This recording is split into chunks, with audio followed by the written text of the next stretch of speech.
What's going on, everybody? It's your host, Don't Let the Connect, and I'm back again. Yet, unfortunately, the topic that I want to discuss is not the most glamorous. I actually am re-recording this episode because when I initially recorded it, I had to scrap it because the audio was not, I couldn't get anything back from it. It was that bad. So now this is the redo of it. And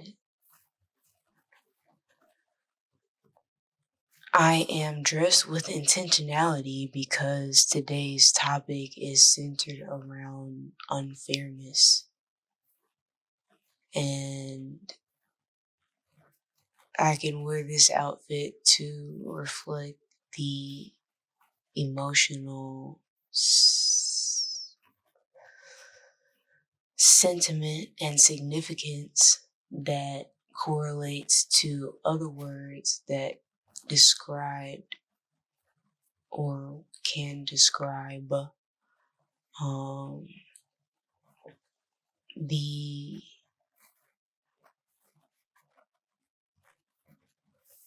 hurt, emptiness, anger, and sadness, frustration, you name it. Like, yo,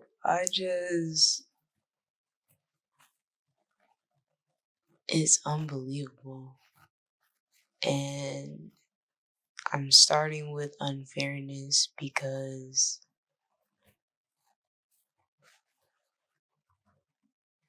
it's very recognizable, and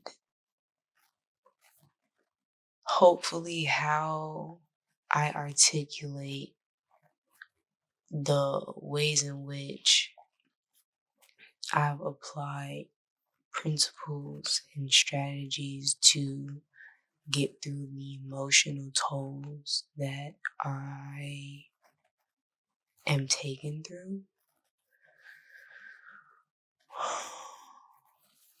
I'm hoping that it provides some revelation on the commitment that it takes for any individual to recognize the facts of the unfairness and what they know is being deemed as true versus how that unfairness affects not just the person that's living with it on a day-to-day basis, but how it ripples through within the proximity of the people surrounding it too. And a part of living in that unfairness and recognizing it for its true aspects, just in regards of how you have to structure the essence of the situation. Even the structure of that chronological order that did happen for, in reality, 3D. You can even have witnesses that see the way in which each element happens one after another, trying to articulate that alone within the unfairness. There's a level of commitment needed to execute it, get through it, process it, digest it.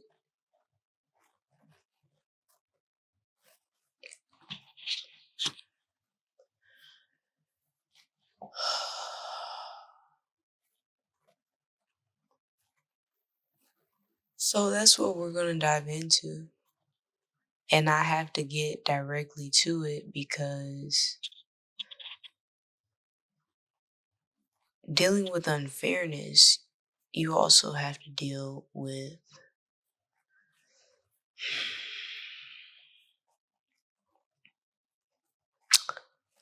I guess, unfiltered reality.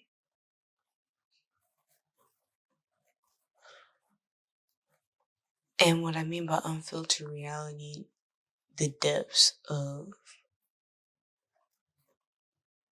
what is depicted as good and evil on the surface level.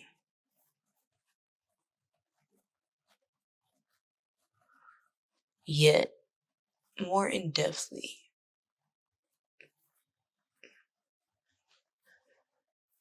it's the spirit that one is giving energy to. And as a human, you're choosing to press play on whichever spirit is within that domain, driving that seat of your thinking. Unless you are intentional about calling up a higher spirit, a recognized higher spirit, that even when one is driving and steers left or loses control,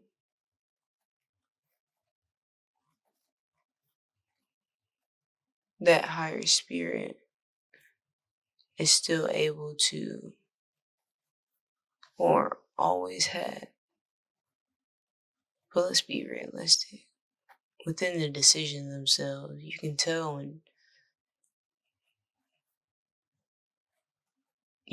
which spirit was in the driver's seat. And I say all this as an analogy or an example of a metaphor or a simile. Well, I started off at, I guess, because I didn't use like or as. It was starting off as a metaphor. Now I'm including like to connect how this example is a reflection of what one has to mentally, physically, spiritually discipline themselves within to be able to address the unfairness that's living within the details of society and interaction. And basically, how to also retain one's sanity in the process of being able to move forward with the things that one's recognized God asked them to.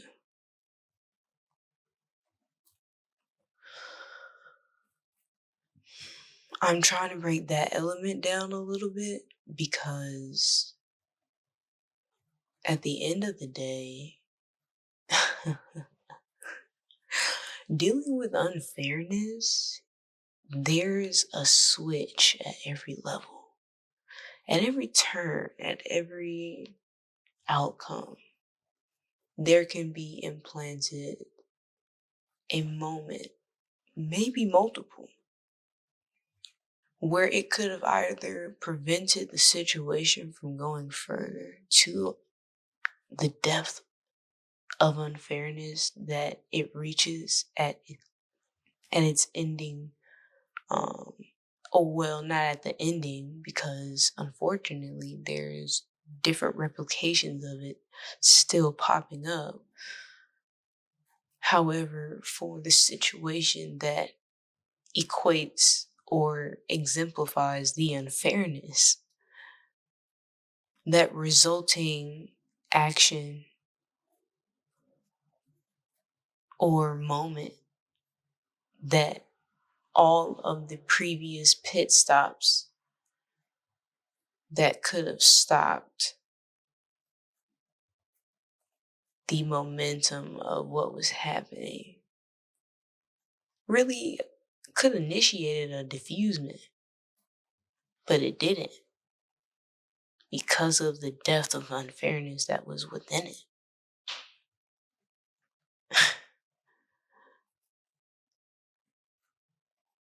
To deal with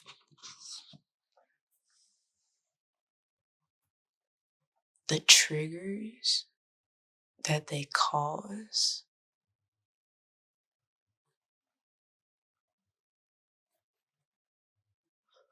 the reflection of circumstance, and a revelation of time that it reveals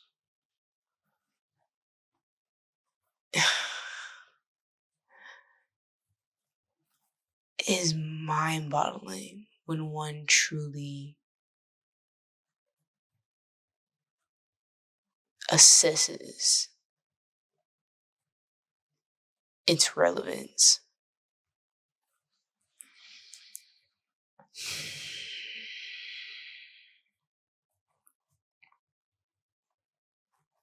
And I will not apologize if I get on a tangent, because I'm trying not to inappropriately lose sight of the reason why I'm talking about this umbrella to begin with, out of frustration, out of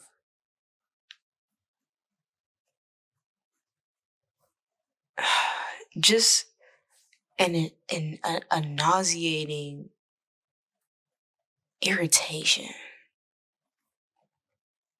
when it comes to unfairness and how it presents itself, especially living in the United States of America.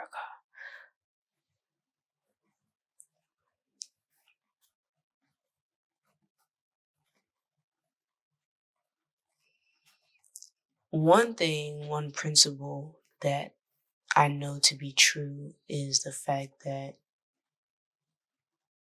when one is able to recognize unfairness and the elements that make it unfair, and are able to understand why that is true, one also has to accept the fact that one has now been given the responsibility to show up as authentically as possible for you or one's individual situation.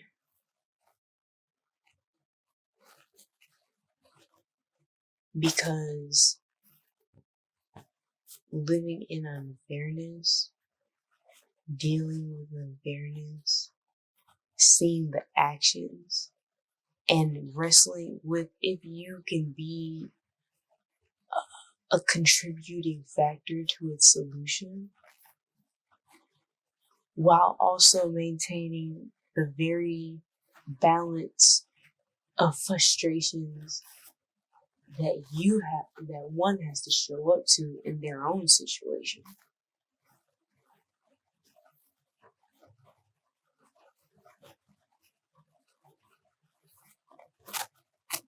Having to deal with that already,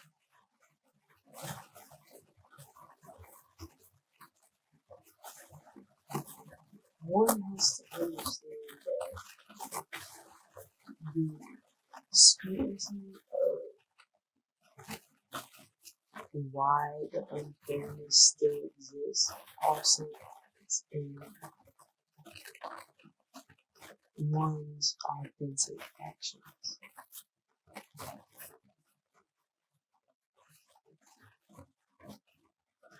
And that is a difficult topic to digest because it is embedded within.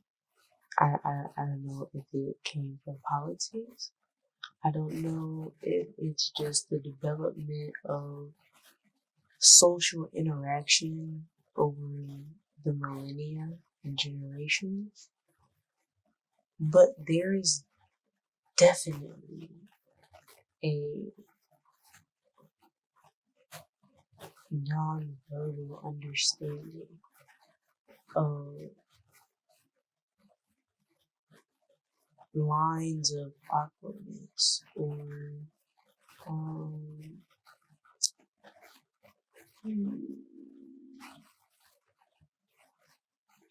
lines of limitations,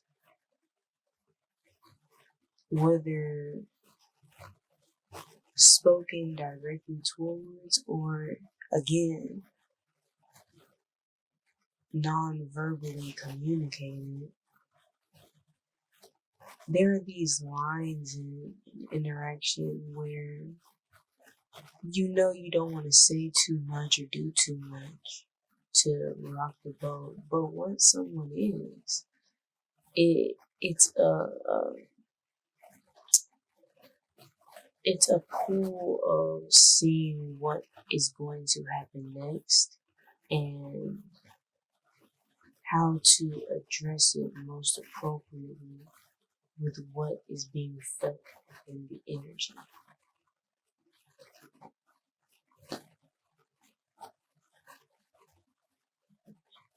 And honest and truthfully,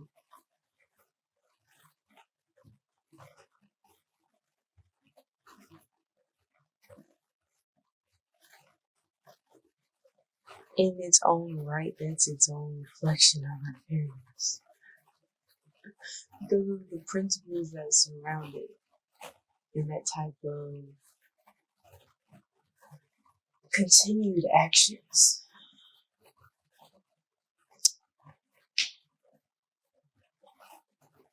And me personally, me individually, I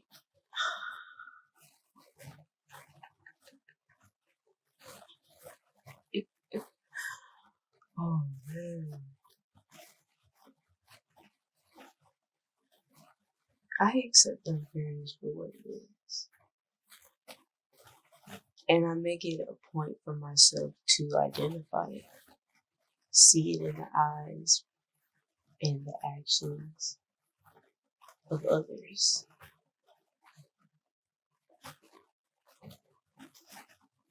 And I know whether my actions are able to directly solve the situation or if there's still things that I need to improve upon myself so that I can show up in a moment of unfairness in the ways that I'd like to handle the situation. Because for me, any moment of unfairness is a moment of pressing play on necessary reactions. Because there's been a history of being a bystander and watching it play out, where I believe I should get all of the context, but while the moment is actually happening, I'll get all of the evidence as well too.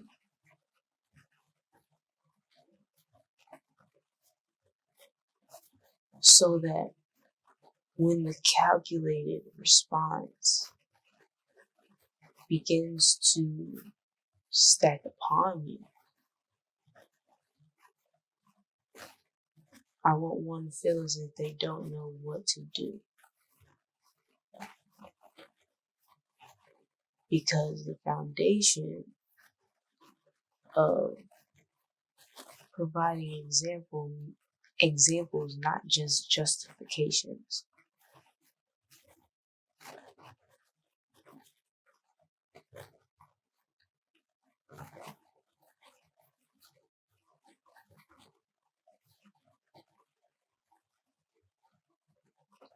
That's how I channel my energy, because otherwise, if I don't try to focus on coming at an unfair situation in that mindset, I find myself being controlled by the emotion of the anger and frustration of that unfairness. And all of that energy will be pressed down until that press creates an explosion. And in that explosion,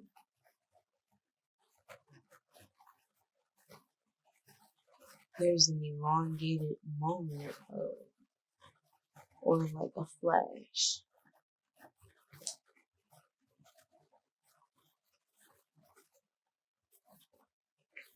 And you don't know which way it's going to go or what the outcome really looks like until the smoke starts to settle.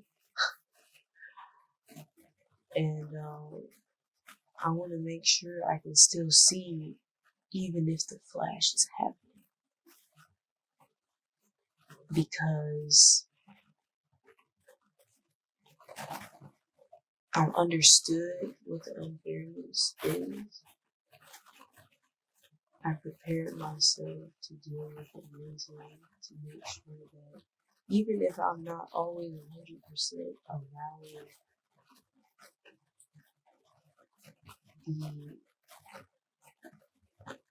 I'm not even going to say the best versions of myself, but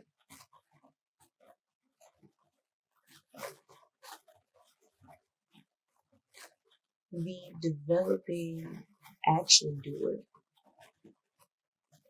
to always make the best decisions in which directions to take. I want to be able to still pick up from those learning lessons and improve upon them later, because I still did. So I have something to refer back to say, okay, I can improve upon that, or I can expand this, or this gives me an idea to start something that I did instead of only a time frame, but something that I can do now today. Because the unfairness is going to exist. I just don't want to be in a position to where I'm doing absolutely nothing about it. And I promise you, I had bulletin topics of unfairness, things in which I was going to dissect in subcategories about what type of principles or what type of patterns I've seen in situations of unfairness to really go deep into. And then I started thinking about the examples that I was utilizing. And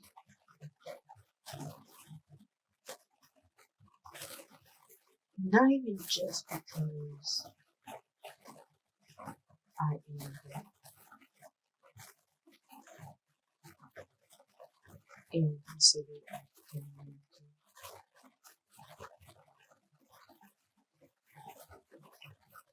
They say Native American is black too. I'm gonna be honest with you, I didn't do it African ancestry, so I don't know. But what I do know is the examples that come to mind, even thinking about the reason why I just had to reference African ancestry.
So that silence was intentional. Um,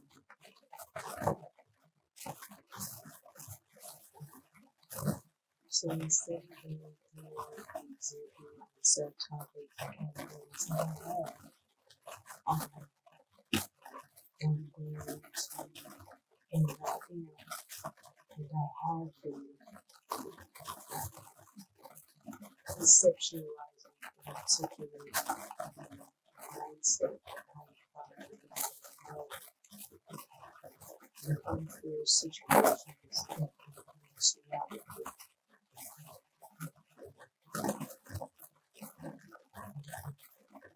People are not afraid to acknowledge that they exist. Actually, I want to be more present in the intention how to on a day-to-day basis and not allow that intentionality and intensity to be swayed by the energy surrounding me. Because when I think of the examples of the unfairness, the depth at the fact that there are still examples of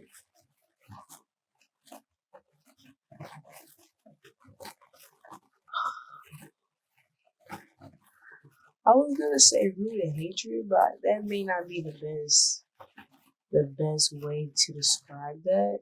But that's what it feels like. Like that's what it feels like. And people tell me all the time, like, oh, hating is a strong word. Loathing. Loathing is a strong word. To say I loathe you? Come on. Come on. Come on. Come on.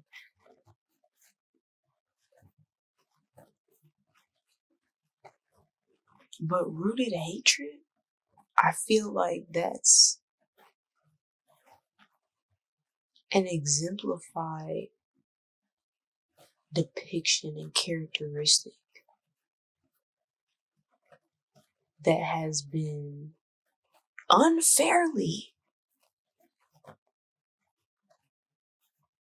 planted and watered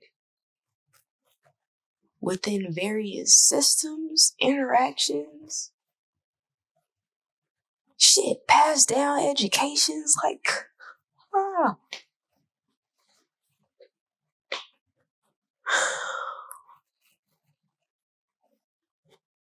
Which is why I say the most individualistic, direct response to it is the boldness,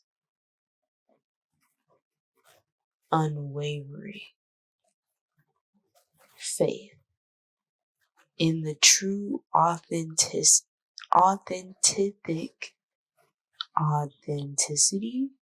authentic person that you are, and let that soul be reflected on a day-to-day basis, it's so important. Because you already have to fight against what's on paper and the logistics and the surface level materialistics that are being applied that are still able to live and breathe because of the depth of unfairness. It's already there. So if you can't truly be guided to reflect the soul that God gave you authentically and allow that soul's aura and power to be guided to understand how to utilize the resources in front of you and work that step by step to transform it into an evolved state that can redefine what that unfairness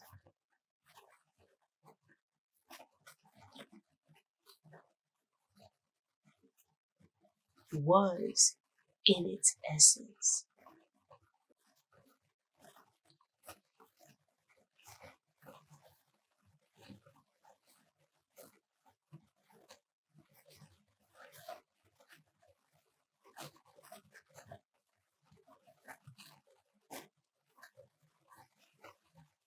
I take it so seriously because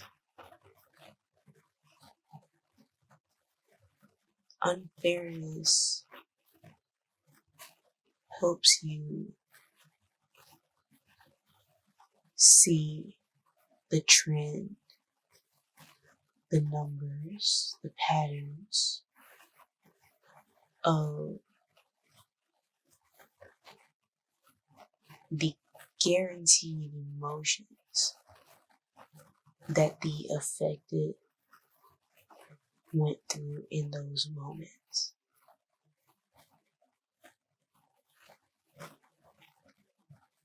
And it infuriates me. And I'm trying not to get into the specifics, because if I start getting into the specifics of the unfairness, then there might be recorded evidence of me getting lost in the tunnel of frustration and everything else in between.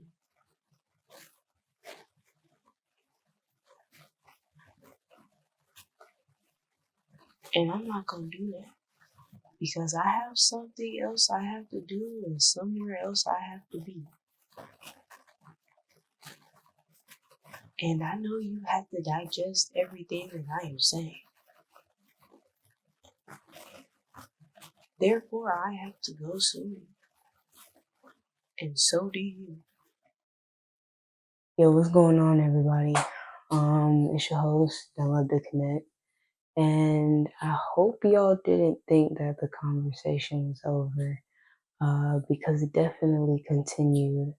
But we have been having some technical issues.